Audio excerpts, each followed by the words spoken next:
Spika, naomba kutangaza matokeo,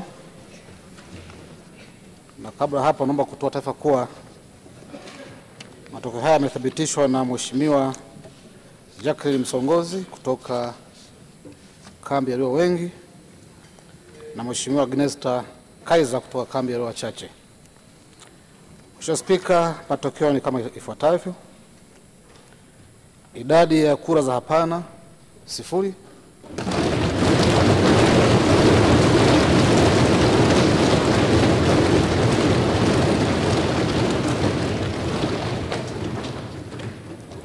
Kura zilizoharibika 2.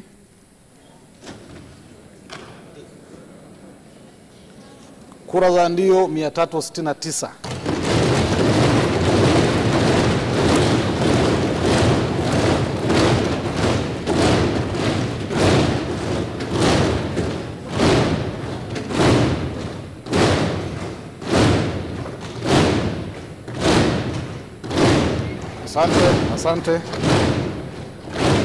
Asante.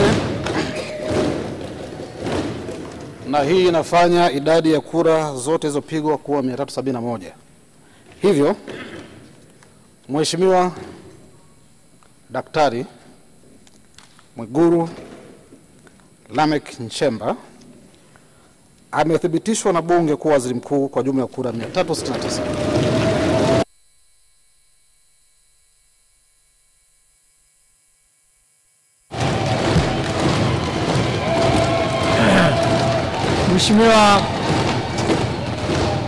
Mheshimiwa Mwigulu, karibu tutoe shukrani, na ukimaliza kaa kwenye kiti chako rasmi.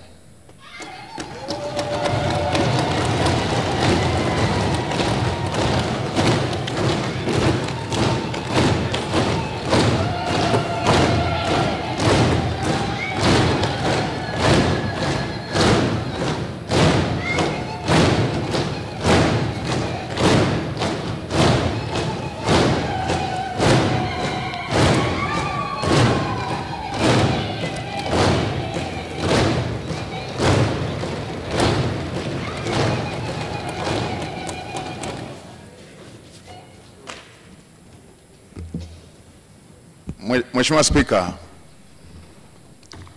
awali ya yote nianze kwa kumshukuru Mungu kwa ruzuku ya uhai na kutukutanisha katika bunge la 13. Namshukuru Mungu vile vile kwa hatua hii ambayo tumetoka kuishuhudia. La pili, nimpongeze sana Mheshimiwa Rais Dr. Samia Suluhu Hassan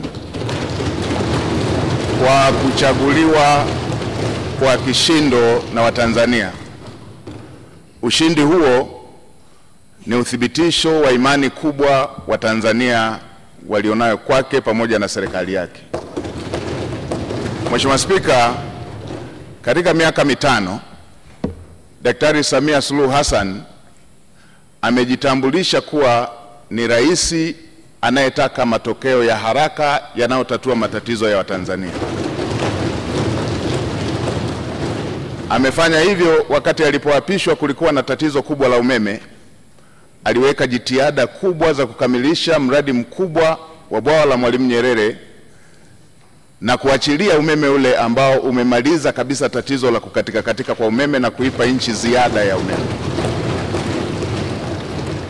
Alipoingia madarakani kulikuwa na tatizo la vifo vya kina mama wajawazito pamoja na watoto kutokana na upungufu wa hospitali na vituo vya afya.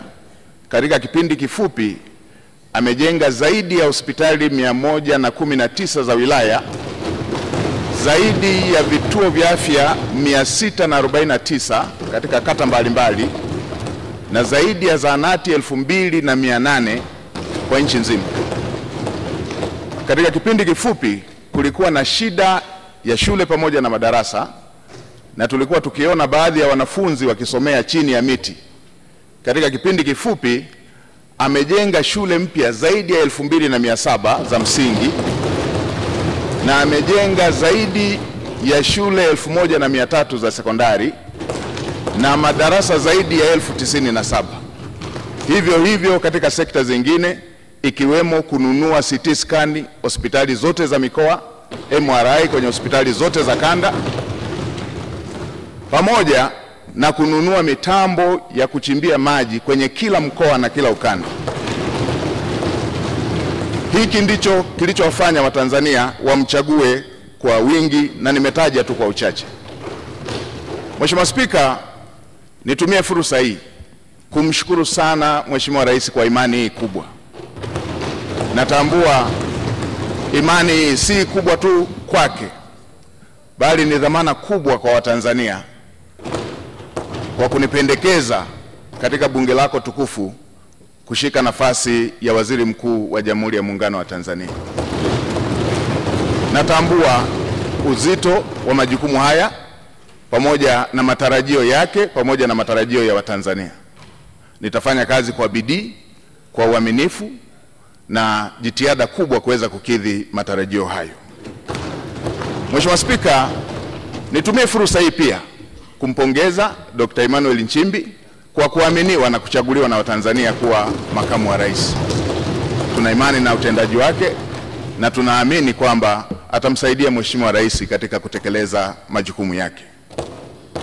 Mheshimiwa Spika, nimpongeze pia Dr. Hussein Mwinyi kwa kuchaguliwa na kuaminiwa kuwa rais wa Zanzibar. Ushindi wake ni ishara na uthibitisho wa kazi kubwa alizofanya za kuwaletea maendeleo wa Zanzibari. Namtakia kila laheri katika utumishi wake mpya. Mheshimiwa Spika, nitumie fursa hii kumpongeza mwanasheria mkuu wa serikali. Mwanasheria mkuu wa serikali ndugu yangu Hamza Johari amekuwa kiungo muhimu na amekuwa akisaidia sana majukumu yanayohusu sheria kama custodian wa masuala ya sheria wa serikali. Mheshimiwa Spika, nitumie fursa hii kukupongeza wewe mwenyewe kwa kuchaguliwa kwa kishindo kuwa spika wa Bunge la Jamhuri ya Muungano wa Tanzania, bunge la 13. Natambua nia yako thabiti ya kulifanya bunge la 13 kuwa bunge la Watanzania. Niahidi kwa niaba ya serikali tutatoa ushirikiano wa dhati kuweza kuhakikisha kwamba unatimiza malengo yako hayo ya kulifanya bunge la 13 kuwa bunge la Watanzania. Mheshimiwa Spika, nitumie fursa hii pia kumpongeza Dr. Philip Mpango, makamu wa rais mstaafu, kwa kazi kubwa aliyoifanya ya kumsaidia Mheshimiwa Rais. Tutamkumbuka kwa unyenyekevu wake, kwa maono yake na usaidizi wake uliojaa utii. Dr. Mpango amefanya kazi yake kwa uthabiti mkubwa. Nitumie fursa hii pia kumpongeza Mheshimiwa Kassim Majaliwa, waziri mkuu mstaafu.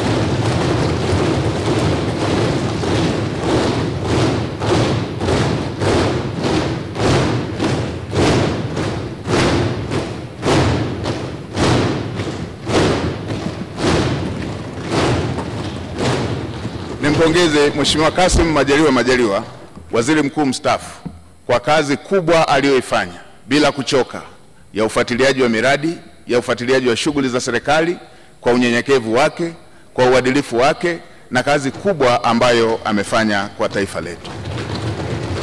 Naamini kila Mtanzania anatambua jitihada alizofanya katika kumsaidia Mheshimiwa Rais. Mheshimiwa Spika, baada ya maneno hayo ya utangulizi, niruhusu niseme nawashukuru sana waheshimiwa wabunge kwa imani hii kubwa mliofanya ya kuthibitisha jina langu. Asanteni sana. Mmenipa faraja na mmenipa deni kwa imani hiyo kubwa mlionipatia. Niwaahidi tutashirikiana nanyi, serikali itashirikiana nanyi, itapokea maoni yenu, itapokea hoja zenu, tutawasikiliza. Na Mheshimiwa Spika, niseme tutawasikiliza bila ubaguzi, hata walio wachache watakuwa na fursa sawa, kwa sababu bunge lako ni bunge moja.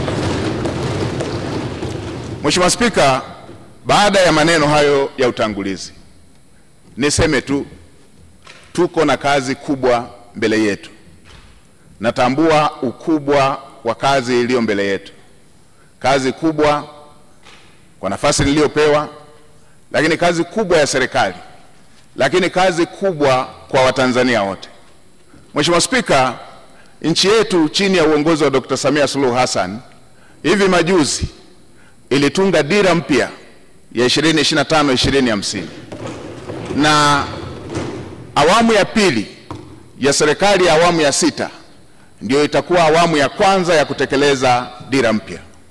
Na Mheshimiwa Spika, unatambua kwenye mbio za vijiti za kupokezana, mwanzishaji wa mbio hizo kipande cha kwanza asipokimbia kwa mbio ndefu kwa spidi kubwa, hata wale watakaokuwa wanampokea watakuwa tayari wamechelewa.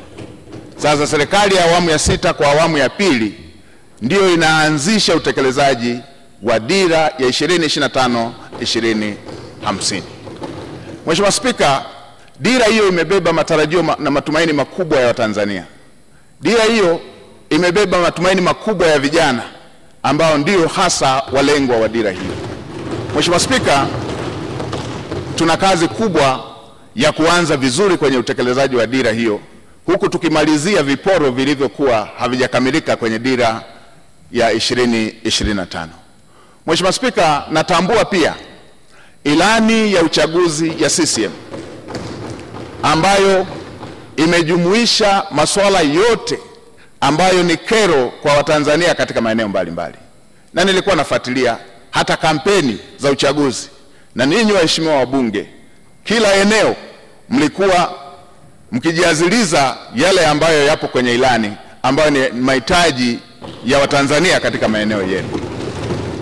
Ilani hiyo imebeba matumaini makubwa ya Tanzania, na hasa kwa kuzingatia kwamba Dr. Samia Suluhu Hassan amejitambulisha kuwa ni rais wa matokeo, rais wa matokeo ya haraka, rais anayetatua matatizo ya Tanzania. Kwenye maeneo ambayo amepokea vijiji vikiwa havijapata umeme, ndani ya muda mfupi alimalizia vijiji vyote vikapata umeme. Watanzania wanatarajia takriban vitongoji 28,000 ambavyo havijapata umeme sasa vikapata umeme. Hayo ni mambo makubwa ambayo yanasubiriwa na Watanzania katika kipindi hiki kinachofuata. Si hivyo tu, Mheshimiwa Rais ametoa ahadi kupitia ilani ya uchaguzi kushughulikia tatizo la ajira kwa vijana, takriban kutengeneza ajira zisizopungua milioni 8 kwa ajili ya vijana wa Kitanzania. Hii ni kazi kubwa ambayo tutafanyia uratibu, usimamizi kuweza kuhakikisha kwamba ndoto ya Mheshimiwa Rais ya Watanzania wa vijana wetu kupata ajira inatimia. Tutaratibu mpango mkakati ndani ya serikali na kushirikisha sekta binafsi kuweza kuhakikisha kwamba dira hiyo ya Mheshimiwa Rais ya kutengeneza ajira zisizopungua milioni 8 inakwenda kutimia. Mheshimiwa Spika, pamoja na Tanzania kuwa nchi tajiri, bado tuna asilimia isiyopungua 8 ya Watanzania, asilimia 8 ya Watanzania wanaoishi katika umaskini wa kupindukia. Tuna takribani asilimia 26 ya Watanzania wanaoishi kwenye umaskini wa kipato. Niwakumbushe Watanzania, mimi umaskini wa Watanzania sijausoma kwenye kitabu, nimeuishi. Na Mheshimiwa Spika, katika maisha yangu haya, katika umri wangu huu, miaka takribani 32 nimeishi katika maisha hayo ya umaskini. Nimeishi katika maisha ambayo, kwa wale wanaokumbuka, kule vijijini mama zetu, dada zetu wakivaa gauni huwa wanajifunga nguo kiunoni. Ile nguo anayojifunga dada yangu, ile nguo anayojifunga shemeji yangu ndio ilikuwa nguo yangu ya kujifunika. Kwa hiyo kabla hajamaliza shughuli zake za kila siku, silali mpaka akalale ili nipate shuka ya kujifunika. Na asubuhi kabla hajaanza kazi lazima niamke ili ile nguo niliyojifunika ndio yeye iwe nguo ya kujifunga ili aweze kuanza majukumu yake. Ninatambua mazingira ya kulala, unaenda kuchunga, ukirudi nyumba nzima inavuja na utakapolala inabidi ujifunike ile ngozi ili matone yale yanayoendelea kuvuja angalau yatue kwenye ngozi. Na yatambua maisha hayo. Natambua mnaenda kula pamoja na watoto wote rika mbalimbali, mko takriban 20 kwenye chungu kimoja cha mboga, chungu kimoja cha sahani moja ya ugali. Inabidi utangulize kuanza kula ugali mwingine bila mboga, kwa sababu ukisubiria mikono ya kwenye mboga iishe ndio na chakula kitakuwa kimeisha. Na natambua matatizo haya ya ajira ambayo Mheshimiwa Rais anayaongelea. Natambua maumivu ya kusoma kwa shida na ukasubiria ajira ukiwa umekosa. Natambua dira hiyo ambayo Mheshimiwa Rais anataka awapatie vijana takriban milioni 8 ajira. Natambua maumivu yake. Nilipomaliza chuo nimefanya kazi ya kubeba zege kwenye kiwanda cha matofali ili upate kipato cha siku, na mke wangu akiwa anapika mamalishe, na wakati mwingine wakati anawagawia wabeba zege wenzangu wengine walikuwa wanatoa maneno makali. Natambua adha hiyo. Niwahakikishie Watanzania hasa wa mazingira ya chini watasikilizwa kwenye kila ofisi ya umma.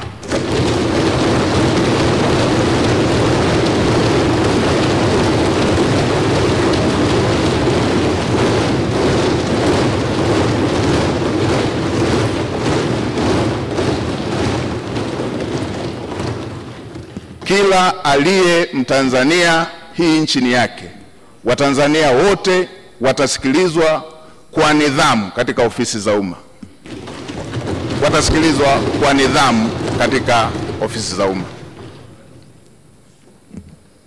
Watanzania watafikisha kero zao, na watumishi wa umma watakwenda kwenye makazi, kwenye maeneo ya Watanzania kutatua kero za Watanzania.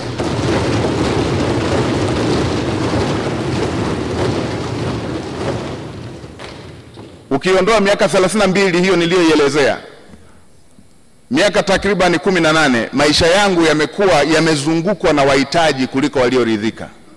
Nikiwa na watoto takriban 100 nao kaa nao, na bweni la wanawake na wanaume, wasichana na wavulana hapa. Natambua mahitaji na uhitaji wa Watanzania. Naitambua. Kwa kutambua hilo, naamini yale yaliyo dira ya Mheshimiwa Rais katika kutatua kero za Watanzania, niwahakikishie Watanzania nitasimamia kwa uadilifu, nitasimamia kwa jitihada, nitasimamia kwa kuhakikisha kwamba hayo yanatimia.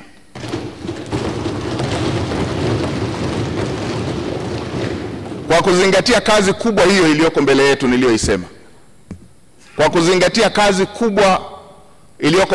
niliyoisema, watumishi wa umma na Watanzania sote tuwe tayari. Lazima tuende kwa gia ya kupandia mlima.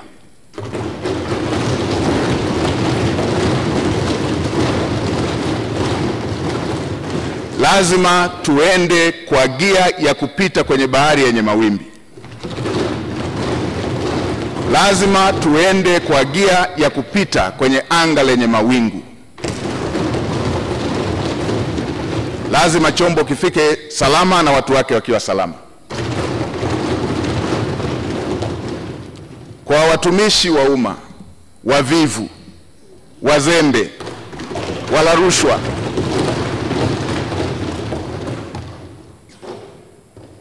na wenye lugha mbaya kwa Watanzania, tuwe tayari. Wavivu wote, wazembe wote ndani ya ofisi za umma, nitakuja na fiekeo na rato. Lazima maono ya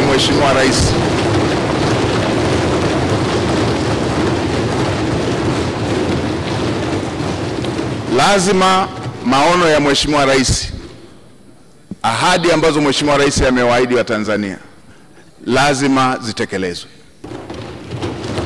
Mheshimiwa Spika, katika kumalizia, nitoe rai kwa Watanzania wote. Haya yote ambayo tunayaongea, yale yote yaliyoongelewa kwenye dira, yale yote yaliyoongelewa kwenye ilani ya uchaguzi, yale yote tulio na matamanio nayo, yale yote yaliyo ahadi ya Mheshimiwa Rais pamoja na makamu wa rais, yale yote yaliyo ahadi zenu waheshimiwa wabunge yatatimia tu kama tutaendelea kumtanguliza Mungu katika mambo yetu kama taifa, na kama taifa letu litakuwa na amani, kama taifa letu litakuwa taifa lenye amani. Yatatimia tu kama tutaendelea kumtanguliza Mungu katika mambo yetu kama taifa, na kama taifa lina hali ya amani. Bila amani, yote tunayotamani, yote tunayotarajia, yote tulioahidiwa, yote viongozi walioahidi, yote yaliyoko kwenye dira, yote yaliyoko kwenye ilani hayawezi kufikiwa. Tuwe na wajibu wa kuhakikisha kwamba nchi yetu ni ya amani. Tumtangulize Mungu hata kwa yale tunayoona ni magumu, ili tuweze kuhakikisha kwamba Mungu anatusaidia kupata ufumbuzi wake, kwa sababu kwake yote ni mepesi. Mheshimiwa Spika, katika kumalizia, nishukuru familia yangu, wamesimama nami mara zote, mke wangu Neema pamoja na watoto. Niwashukuru wananchi wa jimbo la Iramba, niwashukuru sana wananchi wa jimbo la Iramba, kwa sababu pasipo wao kunichagua nisingepata sifa leo ya kupendekezwa kuwa waziri mkuu. Asanteni sana wana Iramba, asanteni sana Watanzania wote. Mheshimiwa Spika, nakushukuru kwa mara nyingine. Asante sana kwa kunipa nafasi.